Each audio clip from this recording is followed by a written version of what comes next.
but our real purpose is to launch this report, Cities and Climate Change, and to do that, we have Joan Clos, who is the Executive Director of the United Nations Settlement Programme, but known to many of us, and to me, for previously having been Mayor of Barcelona. Now, having been Mayor of Barcelona, many people here, many of the schools particularly, who've been involved with and before that, the urban age, will know that we've been significantly influenced by what's been done, or what has been done over many years in Barcelona, taking that city forward and making it in many ways an exemplar for many Europe, also many cities in Europe and beyond. Part of, I think, a wider trend, growth not only in Europe, but right around the world, growing interest in cities, a revival of older cities, and of course, much greater interest now in the development of vast new cities throughout the continent of the world. And I'll say no more than that, other than a sort of opener for Ricky Burdett, who is the Director of LSE Cities, who will now say a few more words about our speaker. I'm going to stand up because otherwise you can't see me on that side, so it's unfair and unkind to those of you on the left, shall we say. The reason we're doing a joint presentation is because there really is two axes where it means a lot to us that you are here. One is the institutional one, that the fact that UN Habitat wishes to come to the LSE to actually launch a major report is very important, and anything we can do to support that is significant in the work that we do here at LSE Cities. But the other one, in many ways, is a personal one, and there are a number of people in the room who I know share the close relationship we've had with Joan Clos when he was the mayor of Barcelona, but also since then, and we certainly will hope to continue to have one in the next years with this extraordinary new position you now have. But a couple of things about this executive director. He's really a humanist because he's a doctor. There ain't that many doctors who have been ministers, who have been ambassadors, who are now running one of the world's major institutions in an area where it matters more than anywhere else, that is in cities. And I think his personality, his interest in humankind comes through in everything he's done by being a doctor. He was a real doctor, not just a doctor on paper. And his interest, in fact, stemmed in understanding the city by becoming one of the people responsible for public health in Barcelona and worked very closely together with the great Pasqual Maragall, a real inspiration to really many of us in the 80s and beyond, and really rethinking what cities are at a poetic level and at an infrastructure level. When we all met in the early days, in fact, with Richard Rogers of the Urban Task Force, Mayor Clos was probably the one person who convinced us that the issues of density, the issues of inclusiveness, and the issues of high-quality design were essential to make a fair and just city. And I think many of us are just catching up with that and in the work that we're doing here and elsewhere. I think the fact that you've been an ambassador to Turkey, and before that you were asked by the Prime Minister Zapatero to be the Minister of Industry at the national level after two very successful terms as the mayor, says a lot about your extraordinary skills. And all I can say is it's fantastic that someone like you is now in charge of UN Habitat at a time that we're facing something like 75% of world population going to be living in cities. So thank you for coming here, and we look forward to hearing what you say. We will then engage in, when there's a bit of time at the end, in some questions and comments from those of you in the room and Tony and myself. But will you join me in welcoming Joan Clos? Thank you.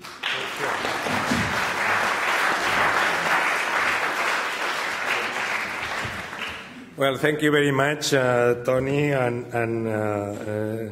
Richard, for your presentation. Your words are too warm and a little bit adulative, and I am a little bit, out of place, but thank you very much. The reason why I proposed the London School of Economics to be the place to launch our global report on human settlements this year is because I like your dedication and your compromise with the urbanization. We know each other now, probably it's more than 15 years ago, when Urban Age was a program that we began all together from London and Barcelona, and then that has been evolving, and I must thank your contribution to that. As I would like to thank the presence here of Ambassador Yvonne Kamati, which is the chair of the CPR Bureau in Nairobi. She represents the Ministry of Foreign Affairs of the Kenyan government, and she is sharing the permanent structure of the Governing Council of UN Habitat. Thank you for coming to stay with us tonight. And also I would like to thank the presence of Professor Banji Oyeyinka, which is the head of our research division in Nairobi, and is the division that is publishing this report. And I also thank you very much for all of you to staying here, to stay with us. There's a lot of friends, Sir Richard Rogers and company. Thank you very much. It's an honor to have you here. This report is published every 2 years, and it has two different parts. One part, which is a periodical exercise, is the publication of the basic statistics about world urbanization. This is a part which is very well appreciated by the academician, yeah, you understand me, more or less. Sorry for my English, which is a mixture of a little bit of Scottish, a lot of Catalan, a little bit of Spanish, and non-English at all. Okay, but the important thing is that we can communicate. I did my postgraduate in Edinburgh, and this is, in terms of linguistics, is far away from London. Huh?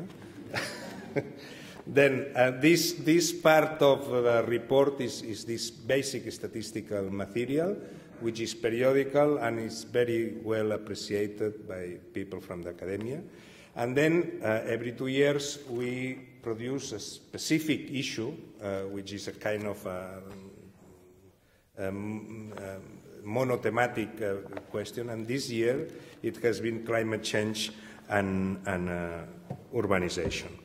Well, climate change and urbanization, it's a very important issue because climate change, it's here. This is about the report published every 2 years and the UN General Assembly mandate, and aims to inform governments and partners of global human settlement conditions and trends. This is important. We are a UN agency. That means that our main constituency are the UN states and national governments. Then we are supposed at first level to advise and to help the states. Then on top of that, we help regional governments, local governments, and other city stakeholders.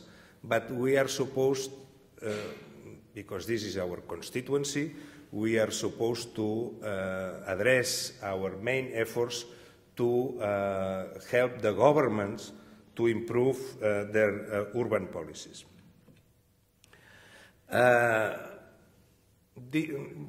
This report examines the contributions of cities to climate change, the impact of climate change on cities, and how cities are mitigating and adapting to climate change, and identifies promising mitigation and adaptation measures and policies that are supportive of sustainable and resilient urban development paths. As we know, urbanization is gaining a very rapid pace, largely uncontrolled by now, taking place mainly in developing countries and taking place mainly without urban planning.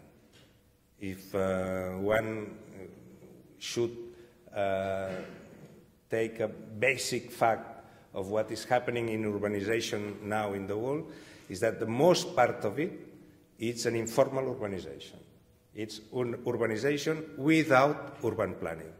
This is why in Africa, you can now find 60%, 70%, 80%, it depends on the city, of people who live in slums, in unplanned settlement. It's quite difficult to find a big African city with less than 40% of their population which doesn't stay in slums. The only process of urbanization that it's more or less planned is the Chinese one, which is very important. But for most of the rest of the places, the huge migrations that we are seeing at the moment, is without planning. The urban population has quintupled from 1950 to today. The world population, 60% will live in cities in 2030. Today, we assume that it's 52% of the population which is already urban. For the first time that in human history, the victims of war and natural disaster, it has been bigger, the victims of urban areas than in rural areas. That it's going in parallel to the urbanization process.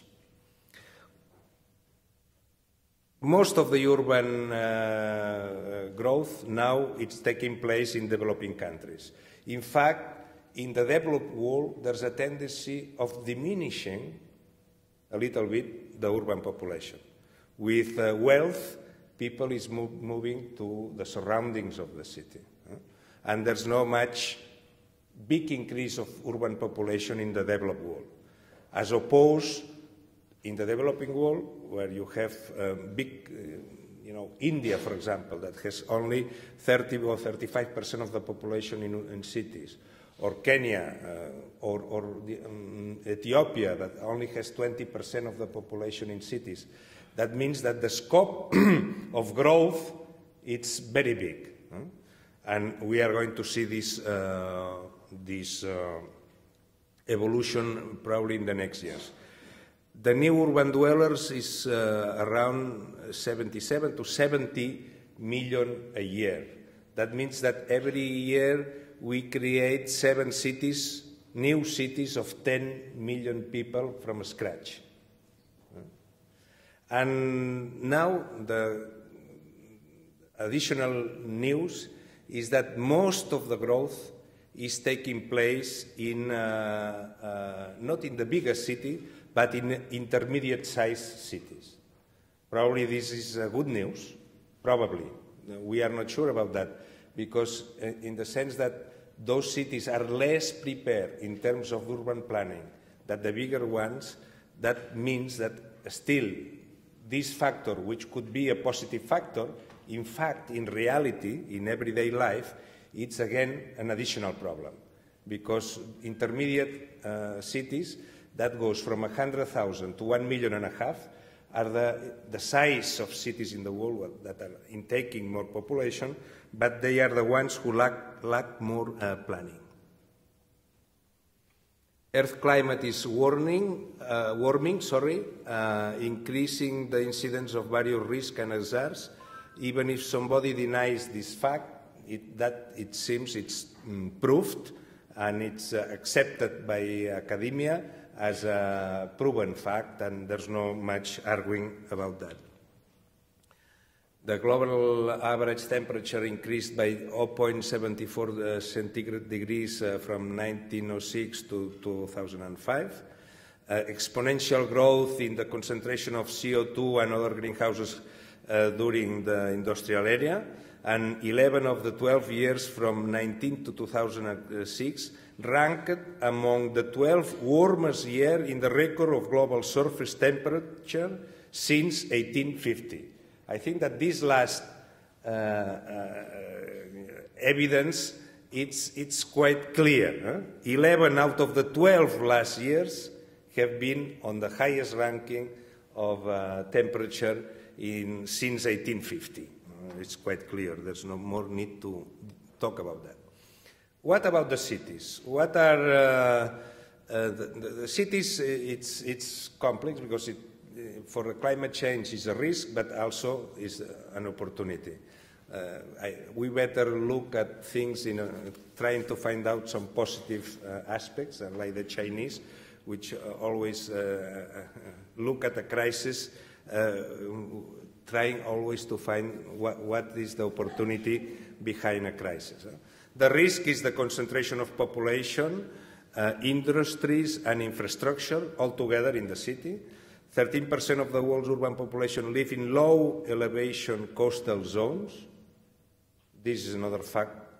We humans tend to live in coastal zones, and urban growth concentrates in the least developed countries, as we explained it. There are by now 900 million slum dwellers. This is the figure expected in 2020. Those figures, always look at them with some care, because that comes from official statistics, and then because as a UN agency should take for good the information that is given to us. But we know that this is a big challenge. What are the opportunities that the cities offer in front of the climate change?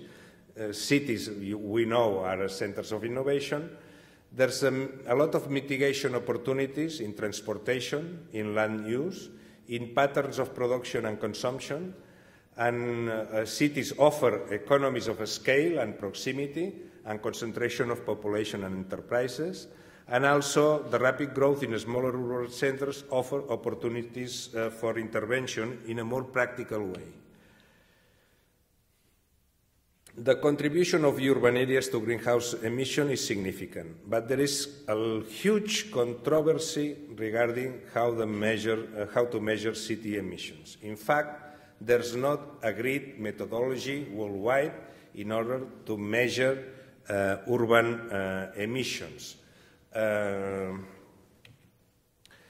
Why is that? Even we have had already 2 or 3 climate change conventions, we are going to have more. We are trying to propose standardized methodology of measurement, but there's no agreement on a methodology of measurement. Why? This is the answer. It's very different to measure the emissions which comes from production-based methods and the emissions which comes from consumption-based methods. For example, you can have a very rich post-industrial city which is very efficient, but in that sense, if you measure only the production-based emissions, it's very low. And you will put that as a good example worldwide.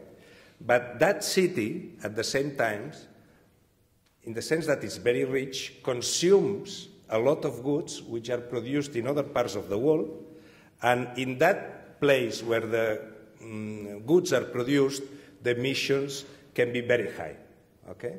Then there's no agreement of what is the contribution of each city to the contamination of the atmosphere.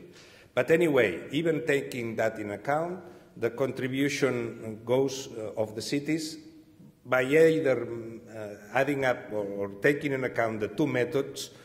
The minimum one would be 40%, and the maximum one would be around 70%.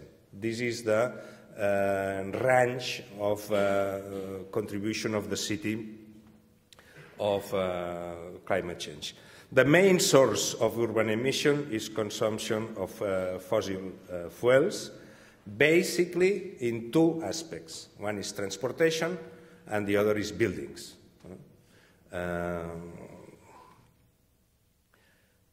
For example, some ideas. Bangkok, from 1980 to 2007, the number of registered vehicles grew almost tenfold.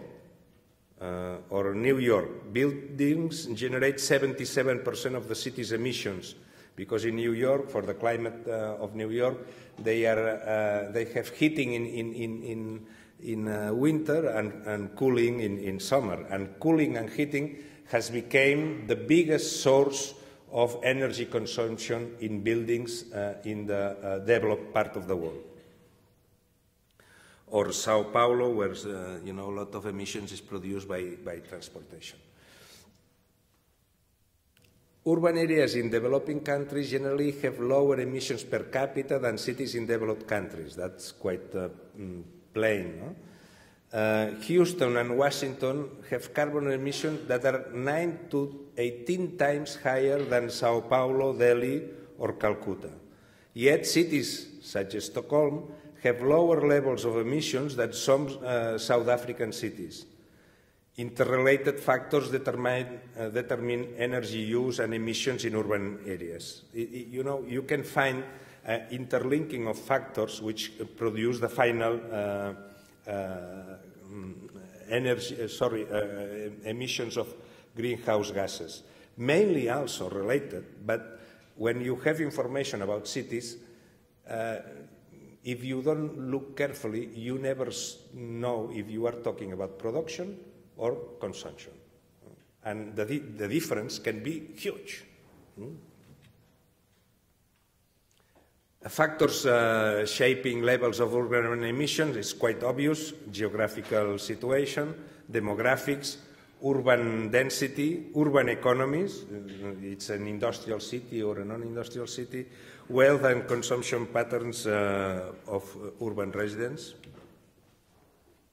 Here it's a first table that I wanted to show you. It's comparing cities and their national average as emissions of greenhouse gases per capita. You see here that usually you find cities at the end producing less per capita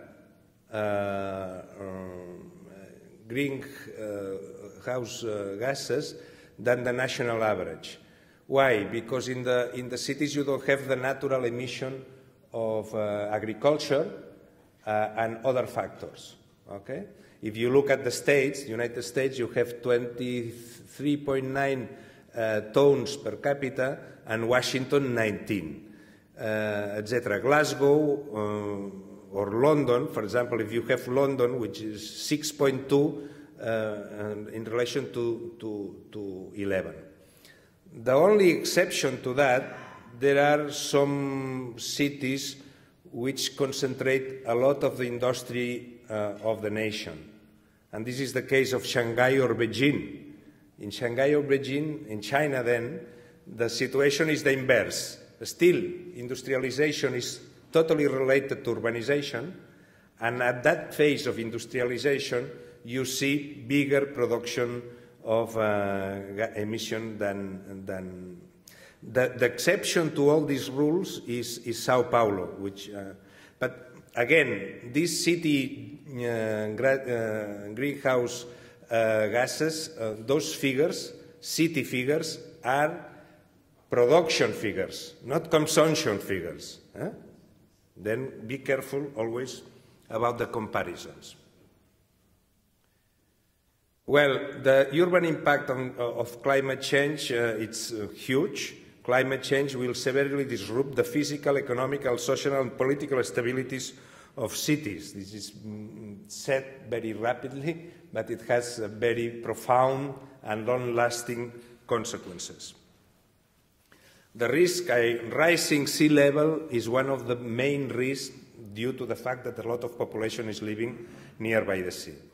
Then cyclones, heavy precipitations, extreme weather events, including drought, impacts in physical infrastructure, economic and public health, social conditions, displacement and forced migrations. Let's go to another aspect. The relation that the expected effects of climate change affects in different places in a different way. For example, in Miami, the expected value of property affected is very high, and the population affected is low. But as compared in other parts of the world, where the assets affected, the economical value affected, it's very small, but the population is very big. This is the list, the ranking, which explains what I am saying. In the left, you see the ranking by population exposed to floods, and you have India, Bangladesh, China, cities, Vietnam, etc. And Miami is at the end. But if you look at the property value affected by the rise of the sea level, you see a very different, nearly just the previous changing the form of the list.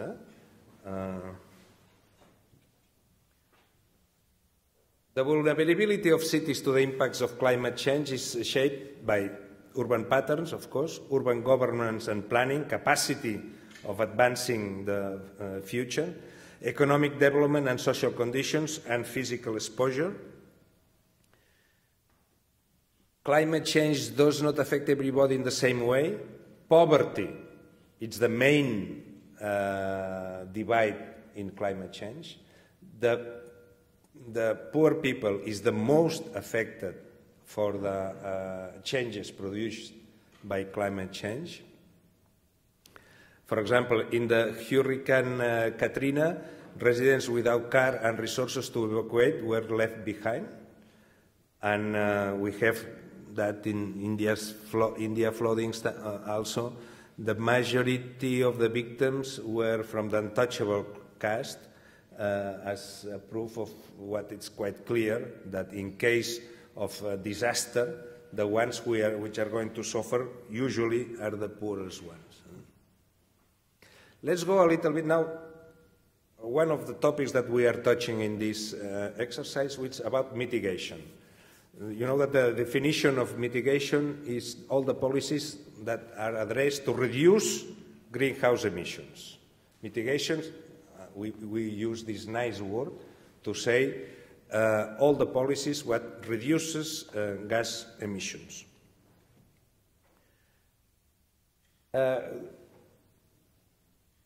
Today, the responses have been concentrated in 5 sectors: urban development and design, land use planning, regeneration, increased density to reduce mobility demand and promote walking and cycling. In the built environment, energy efficient materials and design, retrofitting and energy demand reduction. In transport, mass transportation, energy efficient electric cars, urban infrastructures, renewable energy and low carbon energy supplies, waste recycling, and in carbon sequestration, tree planting, and also, of course, carbon capture and storage. Some examples which are probably not much known, but they are quantitatively very important. Beijing, for example, by using geothermal energy, the city has reduced 850,000 tons during the period 2001 to 2006. This has been a huge change on the emissions of Beijing to the atmosphere. And probably, if you go to Beijing, you don't feel it. And Beijing still continues to be quite contaminated. But the footprint of Beijing has diminished quite substantively. Or in Yokohama, the reduced waste by recycling has reduced more or less the same quantity of CO2 tons to the atmosphere in the same period, more or less. And this has been a huge effort in Yokohama, which they have reduced 30% of their waste generation. 30%. It's a very good example of local policies in that capacity, in that direction. Governance capacity is the critical factor shaping urban responses to the challenge of mitigating climate change. If there's no urban governance, if there's no capacity of applying a new policy, it's very difficult to convince the stakeholders, the urban stakeholders, to move towards reducing the greenhouse emissions. Of course, this governance capacity is shaped by institutional, technical, and economical and political factors. It's all together, and we can add leadership, which is probably the mean to mix together all these factors in order to produce change. And many cities have demonstrated this capacity to develop and implement mitigation strategies.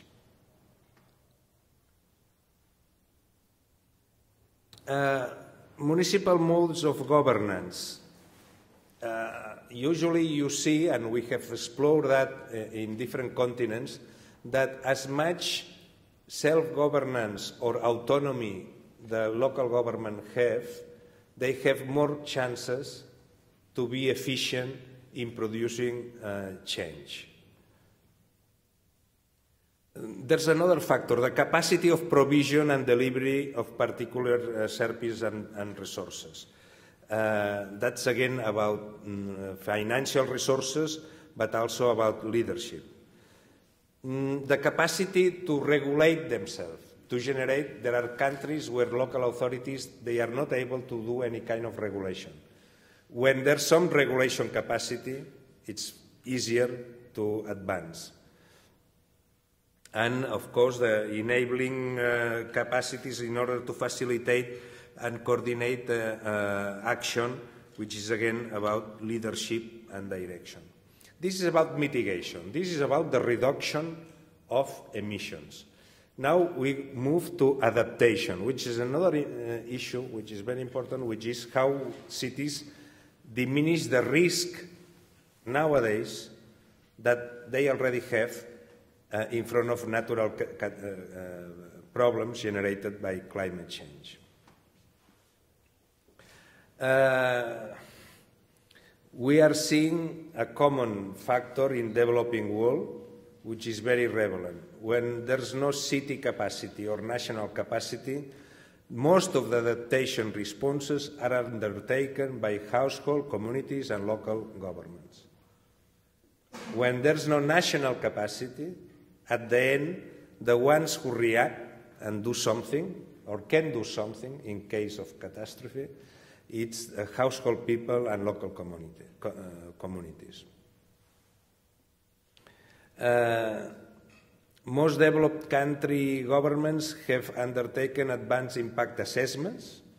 This is, in our developed world, most of the cities have prepared a lot of documents saying what are the risks. But at the same time, many developing country governments are initiating also studies of the likely impacts of climate change, but very few national governments have moved towards implementation, especially in the developing country. We are seeing here a kind of, not matching. National governments participate in the big conference, in the, big issues where the debate is taking place about how to finance and how to transfer money from one part of the world to another one. But most of those countries, they don't have possibilities, institutional possibilities, to translate these kind of arrangements to their local governments, and then their local governments, they are not prepared to face the consequences. And this is not in preparation for the future. And this is not only in terms of mitigation, that's to say, reduce emission. This is also in taking the more basic works, like barriers or whatever, to protect the population in front of the risk of the climate change. And this is a kind of drama that we are living today and every day in most of developing countries. Key sectors for urban adaptation: infrastructure and drainage, storm barriers, wetland protection. Water management. One of the issues that happens when there's a climate change catastrophe is that the first thing to disappear is drinking water. In most of the floodings, the first to suffer is drinking clean water. And then you need to manage your water for protection in case of a catastrophe. Transport is another infrastructure that easily is affected by those disasters, and also, as we have seen nowadays in the Japanese case, is we lose energy when there's a natural catastrophe. And this is a critical key issue in front of the adaptation policies. Then we need to protect the infrastructures, we need to protect the management and manage the water supply, we need to protect the transport capacity and the energy provision.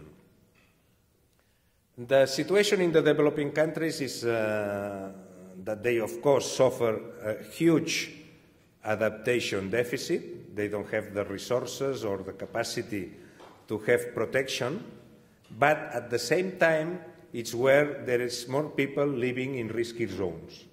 Then they have the addition of the two. More people, and most of the slums, they are built in wetlands or nearby the rivers, in the places that you should not build, but they are there. And at the same time, they don't have the money to protect those places. This is a good example, some photos, at least the one to the right, of how a slum is placed in a risky place. Adaptation in developing countries, in the absence of adequate local government, most adaptation action in urban areas is undertaken by households and local communities. Those are the ones that, at the end, as I told you before, are the ones that do something. However, household and local communities' response often lack strategic capacity. They lack the view, the general view, because they don't have the information. For effective urban adaptation in developing countries, local government intervention is essential to address the adaptation deficit. That means that one very needed and pressing issue is the training of local authorities on this adaptation. Just a final comments for the future, and I will end quite soon.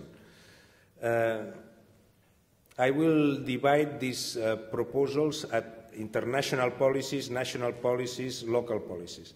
International policies, we are working on the climate change conventions, and we are trying to institute a kind of financial resources mechanism in order to help the most exposed countries and population in the world.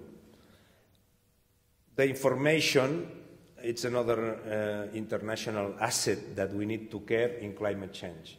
Not just because that, if you know, it's a very political issue, as I have told you, when we compare cities and countries and this kind of. And apart from that, we would like to see, if it's possible, the reduction of the bureaucratic burden in order to access the international support, because one of the barriers that you know, complicates everything is the difficult bureaucracy. Let's move to national and regional policies. The adaptation of a national policy on mitigation.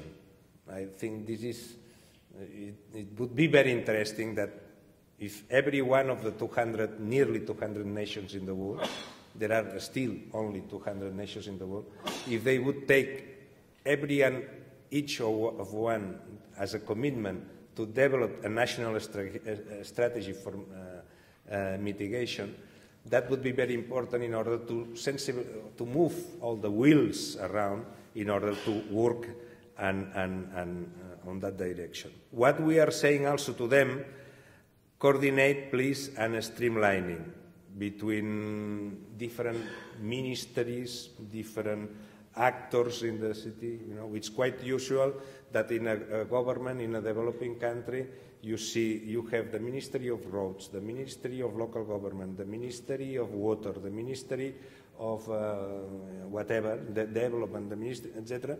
And on that circumstances, for them, it's quite difficult to coordinate.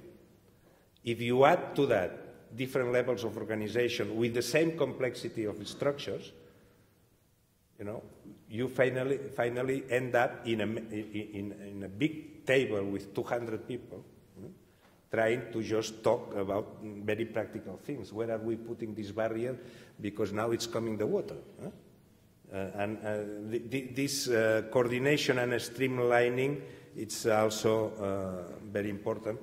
And when there's a lack of money, at least can we think of incentives as an alternative to do things in order to reduce or to advance in the adaptation process? This is a question mark. It's a proposal that we are, of course, telling every government. In city policies, the responding to climate change in urban authorities should, if it's possible, beginning for the basic thing, not very complex. First, can we elaborate a urban risk map? A lot of cities don't have a urban risk map. And it's quite easy to make a risk map. And at least we begin to know something factual. Then, if you have a risk map, you then can go on risk prevention and urban planning. Include climate-sensitive features in the infrastructure investment. This, of course, everything going down in the list, it's every time more difficult. But at least can we begin from the beginning and doing the most basic things, which still it's very difficult in a lot of cities. City authorities can have an important level of influence over both greenhouse gas emissions and adaptation to climate change. This is, of course, very clear in the developed world. We have seen countries which are reluctant to the policies of environmental policies, but their cities are doing a huge effort. And this is important because it generates a lot of public awareness of the situation.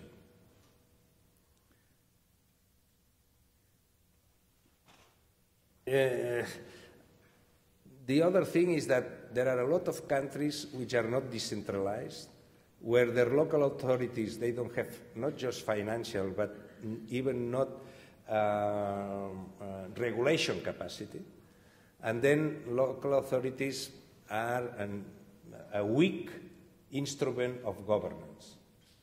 Then Another factor, another element in order to demand and call for enforcement of local authority is the climate change mitigation and adaptation. Finally, let me now here in the London School of Economics Planning Division make a remark on urban planning. Urban planning has been out of fashion in the last 20-25 years in the developing world. In the development policies, urban planning has been considered too dirigistic and inappropriate.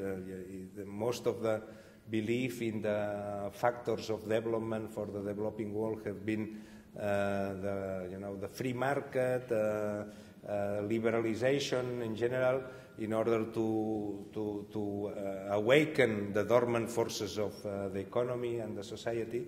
But it seems that this is not providing the good results in the city structure. There's no market which can design a city in order to prevent for climate change risks. This is something that should be done in another manner. And the model that we know is urban planning. And finally, let me synthesize what I'm saying in three final ideas. This is more personal than anything else, but I think that in terms of climate change and urban issues, if we think a little bit, what are the three main things that we should promote? And if I were asked that, I would say, first, electric car. The big breakthrough that it's possible and that we can see in the next 5 years, in order to, in a relevant way, reduce the greenhouse emission, is the use of less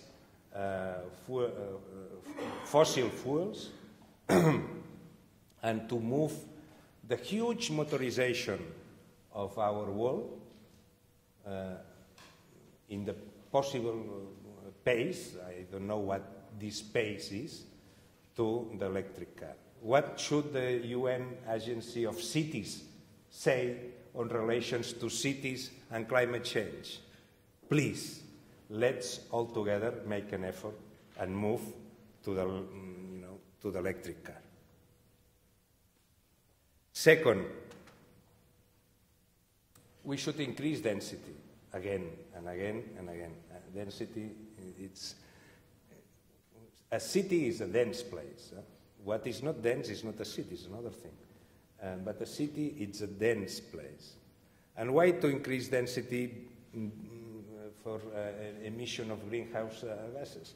In order to reduce travel, of the two big factors of contribution to greenhouse emissions in cities, the first is transport, and the second is building. And how can we affect the first? With density. With density, we can promote more share of the mobility than by walking and by cycling. And then with mass transportation. As more dense is a city, more efficient is the mass transportation system. Less consumption of energy per person in the transportation system. Then density, it's related to climate change. High density, it should work in favor of less emissions of greenhouse gases. And finally, retrofitting the buildings. We have, especially in the developed world, our buildings, they have 20, 30, 50 80, 100 years. Most of our buildings were built where the energy was very cheap. And there's no time to wait the natural process of renewal of our buildings. We should do something for the existing buildings, because we spend too much energy with this technology of building, which was done when the energy was cheap. Those are the three concluding remarks that I just wanted to pass to you. Electric car, density, and retrofitting the existing buildings. Thank you very much.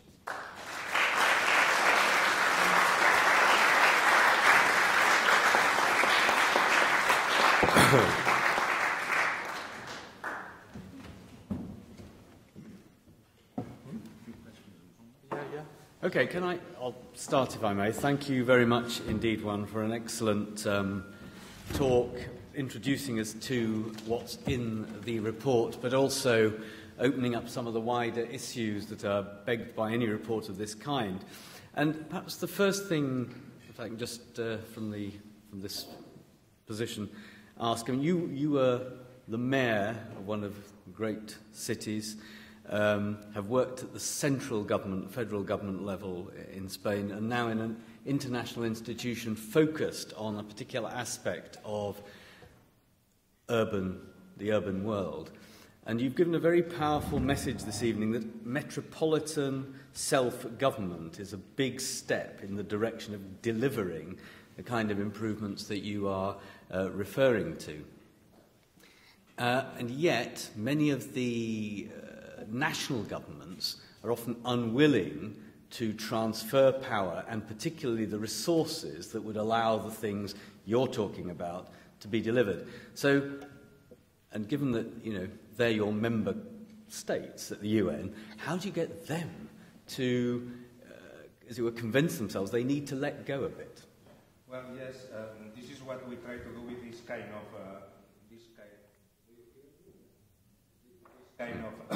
exercise. The emission of greenhouse to the atmosphere is done mainly by the things that we do every day. There's no such a thing as a national fight whereby the nation emits the gases. So the gases are emitted in everything that we do every day.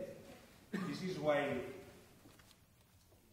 we are assisting in this contradiction. Look at that, it's quite relevant. That the negotiators of the world treaties of climate change are nations.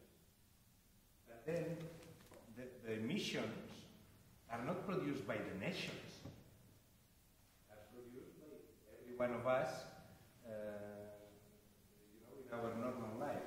This is why in the developed world, at least, it should be quite clear that regional governments, local governments, and everybody should be involved. And we have seen that doing specific things, you can change.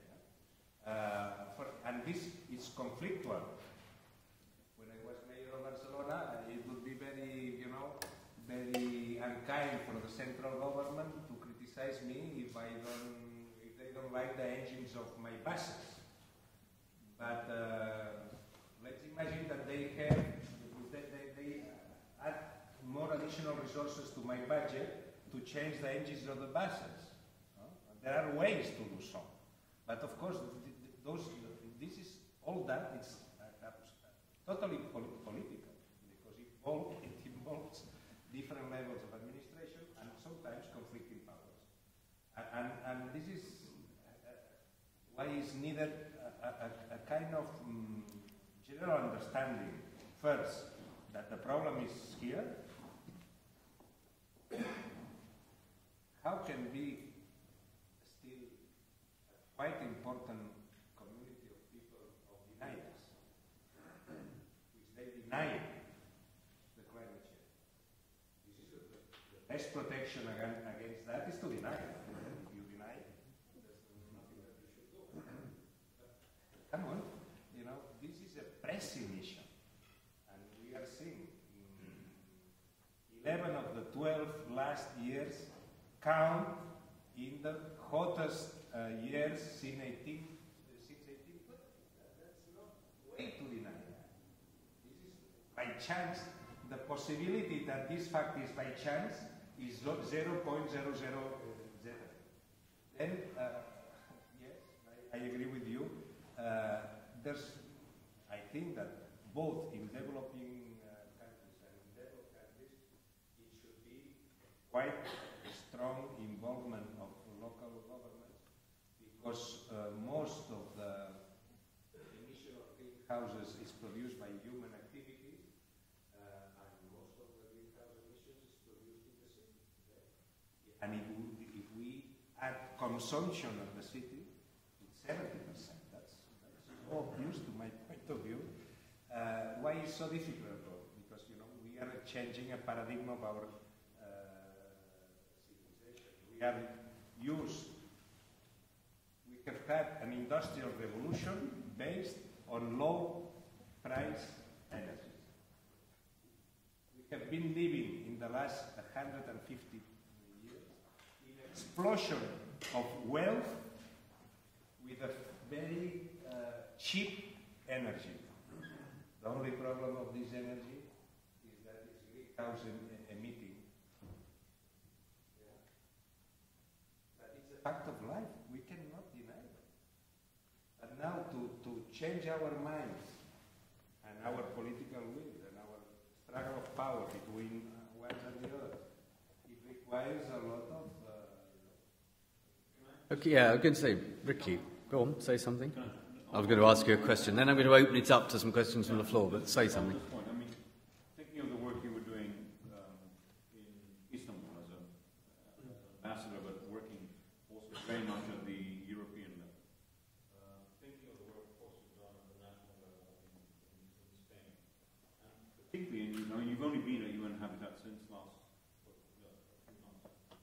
Obviously, you're surrounded by colleagues who are well steeped in these issues. How are you finding the discussions about cultural change? I mean, leave out the deniers and whether the facts are there. When faced with other basic requirements of human resources, whether it's education, whether it's basic sanitation, are you beginning to find that there's a bit of a pushback in terms of the environmental question, or are you seeing it rise to quite a high level? Something that we found, for example, in Brazil, or in Colombia, where actually there's an interesting connection between, let's call it, social action and environmental cause, which works in an interesting way. Well, this is the issue of the green economy, this idea that we are trying to promote also from the UN, in the sense that there's something to be gained in changing to green. It's trying to present a positive side of the transformation, that it's going to be unevitable. We need to do it, because otherwise the planet will vanish. But going to your question, we have good things and good news and bad news. The good news, for example, is that the engine of growth and urbanization and industrialization in the world now is China. And the good news is that China, it has capacity of change. Curiously, when through the quinquennial plan, I don't know how they do it, but I don't know which with methodology, but now they are moving towards trying to reduce the emission. And when such a giant as China, they move, you feel it. Huh? The bad news is that with the economic crisis in other parts of the world, there's no money or no willingness to spend on that, because it's seen as a secondary problem. Here we have the two sides of the news. Okay, I'm going to open it up to questions, normal kind of rules here, so if you can ask your question, and if you wish to say who you are broadly, it would be good. And there's a microphone there, yeah. Hi, I'm Vanessa Castambroto. I'm from the Development and Planning Unit in UCL. And as one of the contributors to the report, I would just like to reflect a bit on why if you allow me, on the lessons I've learned from it. And one interesting lesson that comes from this report is perhaps that from the city, it would be interesting if we could look as well not only at adaptation and mitigation, but at the interaction between the two, and where is the common ground that we can build together, working in the two grounds at the same time. Because those interactions, I think, they're crucial to understand how we can move towards a low carbon transition in cities. And this got to your point, Joan, about density, which comes very clear in the report how important density is. But at the same time, when you look at density, you see the difficult trade-offs that we are having between mitigation and adaptation, where, for example, very high density may also exacerbate some of these adaptation problems, like creating urban heat island, or perhaps in informal settlements, creating greater problems. And perhaps the field where I see those interactions are stronger is perhaps the field of infrastructure, energy infrastructure, which was also one of the findings of the report, how important infrastructure is and how much we can contribute through laying down good new infrastructure. We can perhaps address simultaneously those two concerns. Okay, very good. So infrastructure important, particularly as density increases, and risk of density leading to heat island and other concepts that would exaggerate the problem. Yes.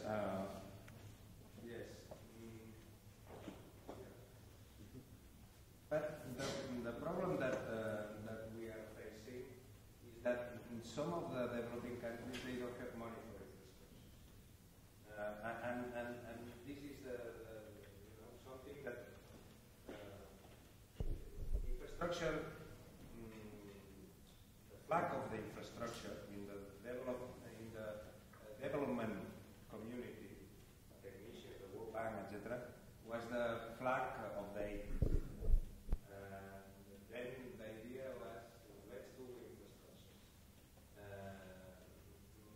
But the problem of the infrastructure is that if you provide an infrastructure to a developing country, but they don't have institutional capacity to maintain it or even to operate it, you have not just a small contribution, because the important thing about infrastructure is that they should work in the future.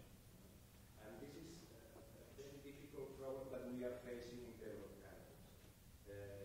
We can manage, we can convince them to do kind of ecological efficient infrastructure, but then what is usually lacking is the capacity to maintain. Then the problem is that at the same time that we produce the infrastructure, we need to generate the capacity to manage it. And this is the creation of institutional capacity. You cannot manage infrastructures if you don't have institutional capacity. And this is again a problem that we are facing every day. We are assisting to the biggest migration in human history. We are seeing the biggest wave of migration from rural to urban population in human history. Remember that. We are testimonies, we are here present, where the biggest migration in history is taking place. Never in human history. The big migrations that we know in the developed countries, in Europe and America, they were led more or less by industrialization. Industrialization was the factor of the migrations. If we look at China, which is one of the biggest migrations that is taking place today, China migration is led mainly by industrialization. Okay? But the new thing that has no precedent in history is that we are seeing the same wave of migration in Africa without industrialization. And with the Slavs. And this is the challenge that has no precedent in history. And then how are we going to build the institutional capacity to manage a city of 10 million without industrialization?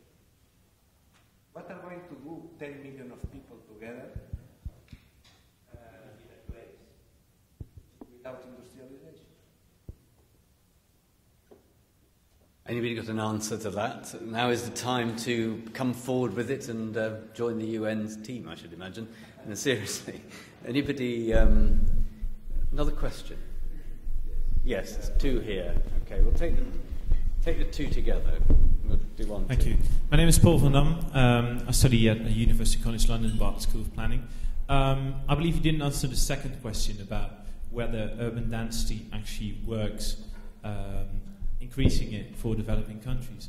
And apart from that, I wonder whether the points you put up there as looking ahead as promising strategies would actually work as well in developing countries as they would in the developed world.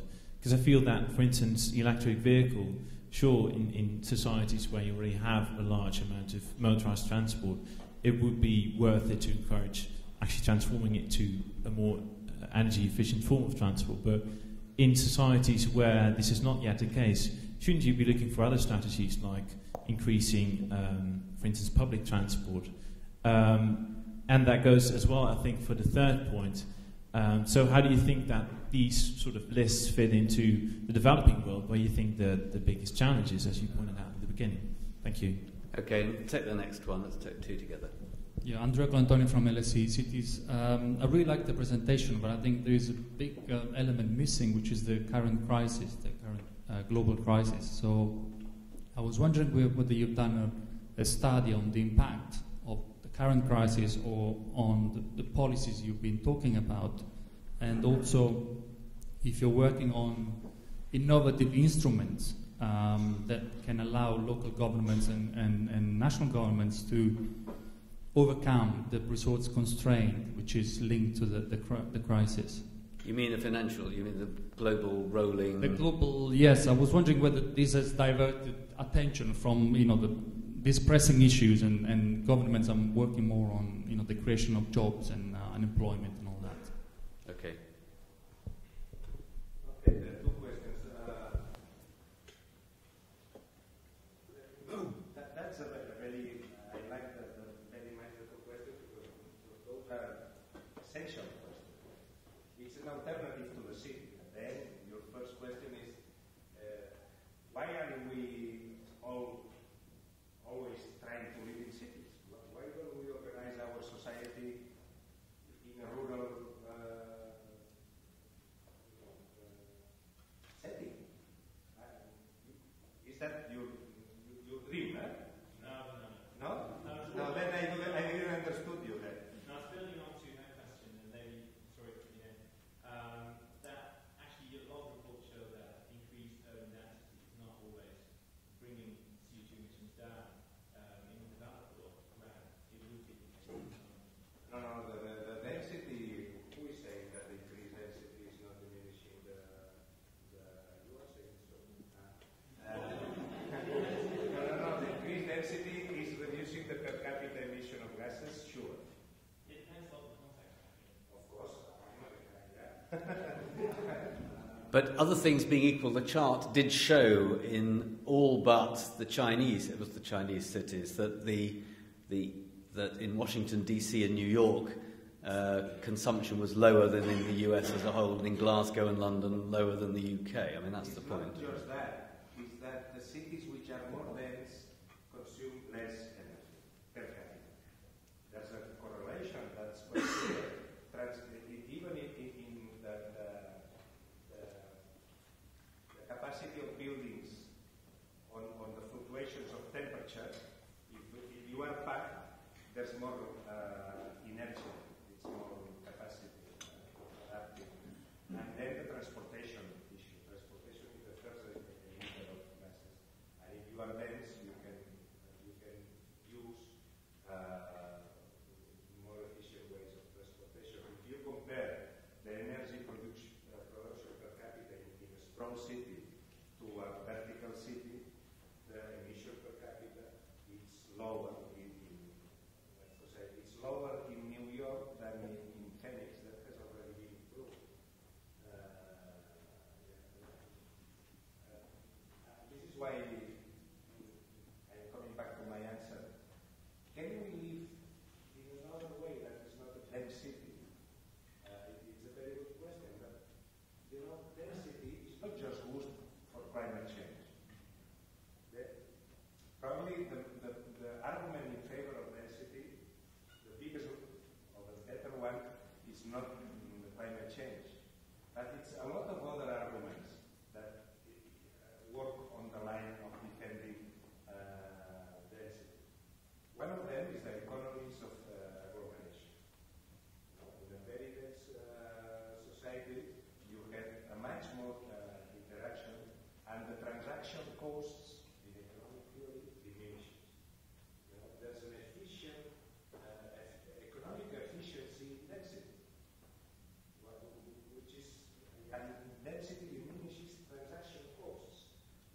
already said by the economists, but as they say in the last chapter of the last lesson, nobody takes account of that. But density, it has an economical value, which is the diminishing of the transaction cost. Of course, density has also externalities, negative externalities. But if you balance the, white people all around the world go to the city. Something must be there that, perhaps we are not able to describe it properly. But, I like, my preferred definition of the city is that the city is a place where you find what you are not looking for. And that is something that only happens in the city, because in the village, you always more or less find what you are looking for. But that is a place which has complexity, and you are exposed to other ideas. It has been this dream that the telecommunications will be the foundation of a new society which will require the density. But I haven't seen that still working on. Then being dense is not a question of climate change. There are a lot of reasons, and probably we don't know still most of them, but it's here. It happens though that also in relation to climate change is good. This is why I dare to put it here, because it reduces the cost of transport. And crisis. Yeah, I think that the actual crisis, financial crisis, is not affecting the issue that we are talking about. I don't see that. I have seen no national policy in terms of gas emission, greenhouse emission, which has changed because of the crisis. We are so addicted to fossil fuels that even this huge crisis has not affected the. We are seeing increases of 20% of prices of petrol in some countries in Africa, and 25%. They are very poor, but the quantity of energy consumed are the same. It's also a very good issue. Is this crisis affecting this debate? Sincerely, I think no. But, Africa has, and indeed China and India have continued to grow in recent, through more or less through what has been a global slowdown, and it's the US and European countries have had a big reduction in spending. And I guess the question is, will that distract them, given that they're the biggest producers of emissions at present? Is that going to distract them? They may keep the policies, but will they simply concentrate on something else? Probably, yes. Right, that's the thing. Yes, this is the question, sorry. Is that the question? Yeah. This is the question, I agree with that. Probably this is not the most pressing issue in the tables of the Council of Ministers of most of the countries. It has disappeared as one of the first issues. Unemployment and others are taking over. But still, as the atmosphere, it's only one. We have only one atmosphere in our planet. And what is happening is that if we don't care about this problem, it doesn't mean that it doesn't not exist. It's still here. Because we are emitting far over the natural capacity of the atmosphere to digest these greenhouse gases. You already know that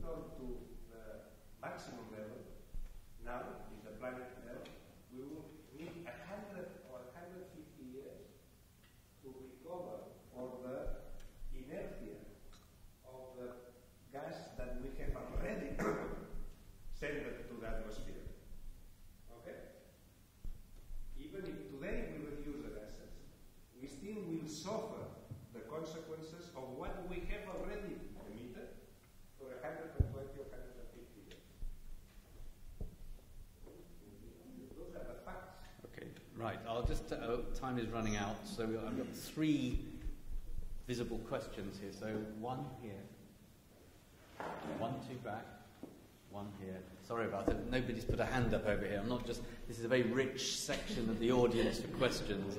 Probably University College London or something, yeah. I'd say. I'm afraid I'm also studying at the Bartlett School of Planning. Got it. And it's also density, but it's the how of density, not the why of density. So I think most of us are clear on why we want to increase density. I'm interested in how, and I'm interested in how in existing developing world settlements. So when we're schooled into thinking about density issues, there's often very theoretical conversations about if you're planning a new place, you can plan in mixed uses so people live and work, near to each other and they can walk and cycle, and that's all great.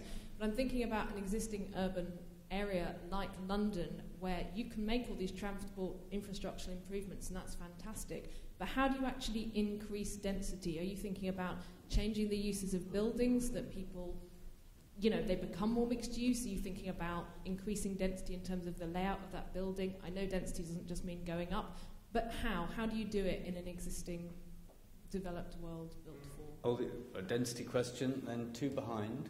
Can you pass the... That's it, that'll be efficient. Very good. That's productivity. Very good. Urban agglomeration. Go on. Hi, I'm from London Met. I'm not from the Bartlett. Just to clarify. I was wondering if you could explain a little bit more about, you're talking about the difference between production and consumption of greenhouse gases. I was wondering what you meant by that, because I've always understood it to be a consumption of fossil fuels to produce greenhouse gases. So I was wondering what you meant by that. Okay, and then there's a 3rd question here. Hi, I'm Mark. I'm studying local economic development here. I'm from Barcelona, by the way.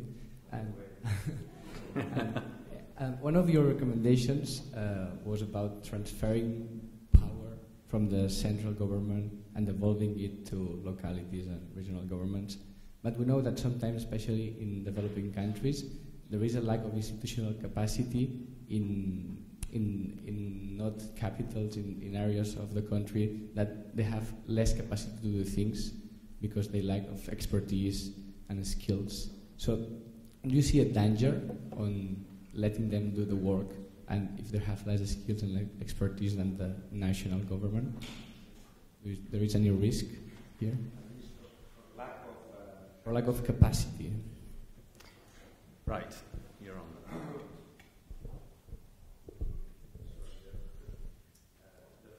Density, different kinds of density. Well, London is quite dense. London is some way that London is not dense, but you measure it in a proper way, it's not so strong. And it's still probably growing in density. That's a nice fact, is that that this year we celebrate the 200 years of the planning of Manhattan. 1811 was the year when the grid of Manhattan was approved. The grid of Manhattan was approved before the invention of the car, before electricity, before the Industrial Revolution, and Manhattan is one of the most dense and active places Before the lift. And before the lift, by the way. There were no towers then, Ricky. The streets were drawn in the width that they have today, and the avenues also. And every one of the exceptions to this width is still also there in the drawing, which is Lexington and the 42. There are every 5 streets, there's one street that has a little bit more width. The average width of the street of Manhattan is 19 meters, or yes, nearly 20 because it's in feet. And then there are every 5, it's a little bit wider. That's a 42, and remember exactly the numbers.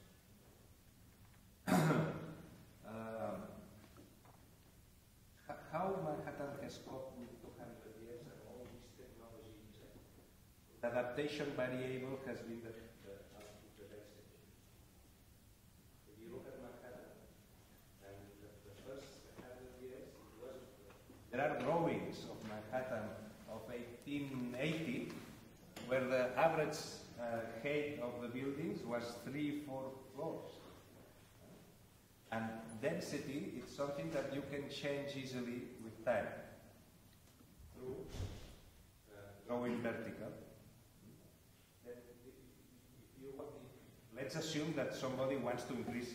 This is not my proposal, right? Don't take me just proposing to the mayor or not to do any kind of change in that direction. But there are forms in urban planning to allow for increase of density. Is that convenient or necessary? When I am talking about density, I'm not talking about London. I'm talking about most of the developing cities, which although they have a feeling themselves that they are very dense, as they are very sprawling and only one level, they are in fact not dense.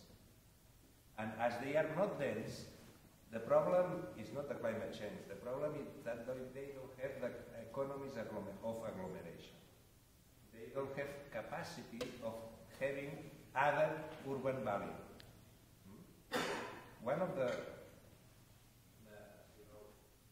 very important economical facts of the urbanization is that when you make a line deciding that this land is not anymore rural and now it's urban, the price of this land increases immediately. And then that generates value. Usually this value in the developing world more or less is shared by the public sector and the private sector, etc. But in most of the developing world cities, this value is just kept for the landowner, and nobody else takes advantage unless the collectivity, the community, they don't appropriate any part of this value. And this is a lack of, this is probably the most important economical factor of the developing world cities. That they feel that they are dense, they are not dense, and they are also losing the capacity to generate urban value because they are not dense enough. This was my proposal when I talk of this kind of density. I am talking about the kind of density. You are seeing already a natural adjustment. The very wealthy countries, they are reducing the growth of the cities. Because with a lot of money, you can pay for living in the sprawl. If you are very rich, with the nowadays arrangements, you go to a suburb and you have a house and a big garden. But this is, ecologically, this is very expensive. And it should be also very expensive economically. But what we are seeing in the developing world is that they don't have the sense of the density. It's very difficult to convince some African people to live in one on top of the other, you know. It's like 300 years ago in Europe. It also was for us difficult to live one on top of the other. And it was the Industrial Revolution, by the way, the social transformation, which changed our minds and it promoted in our culture to live one on top of the other. London, you were talking about the production and consumption. Consumption. Well, perhaps you can talk about the difference between production and consumption, Professor Baji. Can you bring the microphone? It'll make it easier. No, there are cities that consume energy. For instance, you might have power plants that are built outside of the city, where the energy is mostly consumed by people within the city. So when you measure emissions or you make attribution about who is responsible, sometimes you leave out where the source of production is, and you simply measure consumption. And the other way around. So this is the this methodological difficulties in the measurements. People are grappling with it. We're trying to find techniques to see which one or which of the techniques actually capture the best way to make attribution. I'm not sure whether was that your question about, yeah? So it's about the source, who consumes, where it is consumed, and who produces. It's different groups are doing different things, and we are just trying to see which is best to actually describe where the attribution really is. Yeah. Okay, great, thank you very much. And then there was the very last capacity building. Catalan to Catalan question. That is a huge issue, but not in Spain, because fortunately, more or less, we manage it as a more or less developed country. But the problem it became still very pressing in the developing countries, and especially, as I said during the presentation, in the cities, in the kind of cities which are growing more, which is this kind of intermediate size cities, provincial cities, which are far away from the capital, and of course, for example, some of you are architects, I assume. There's any architect around. Can you imagine that in several African countries there's no parcellation legislation? How do you say parcellation in English? Land development, the plotting. land readjustment. It's when you draw a straight line to make a street, then the owner Plots. Plotting legislation, the plots. Now, how can you build a city without a plotting legislation? And this is the case. And this is why informal settlements are everywhere. There's no institutional capacity to develop something that we consider as basic, because the plotting legislation in our countries come from, in the case of New York, come from 1811. And we have forget even how to elaborate a law about, probably it would be a surprise to us, but this is something that is real. And today it's happening, it's not just 20 years ago. Okay, Ricky, yes, one final question, then we must stop. You're not allowed to answer Barcelona. Okay? No. Right. But give us, we've been very broad in everything we've been talking about necessarily. Looking at the picture across the world, cross sections of 2 cities and 2 initiatives, which are a model of what we should go away and think about tonight. These are the kind of questions that we would like to answer, because You'll now have to select some and aggravate people. yes, but for example, let me choose one in the developed and the other in the developing world.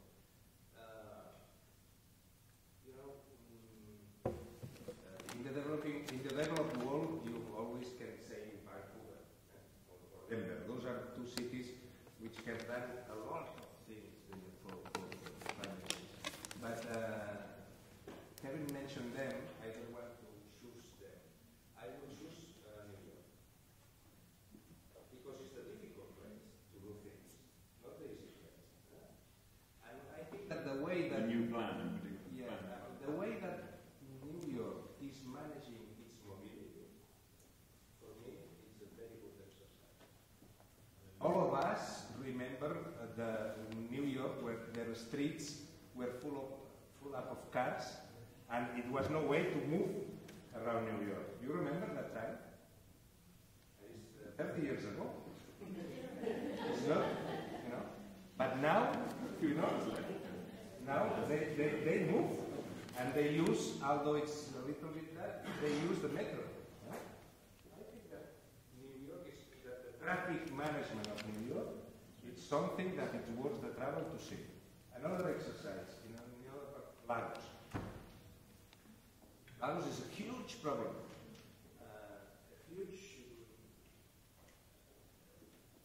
You cannot imagine how huge the problem is. But they have had the will to use a mass transport system in Lagos.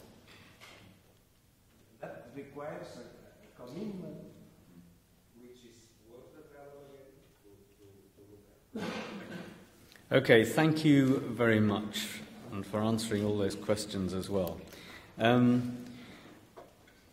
think what we've heard this evening is an admirable exposition of an enormous challenge that faces all urban settlements. I mean, at one level, to make them more decent to live in, at the most simple level for the people who live there, but also, in the context of this report and what Joan Clos has said, trying to make them, as it were, better to avoid spillover effects that then influence and affect everybody else outside the city and indeed beyond the countries where the emissions are generated.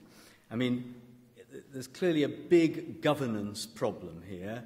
National governments can do what they can do, but we've heard very clearly that metropolitan and local governments, city governments, have a big role here.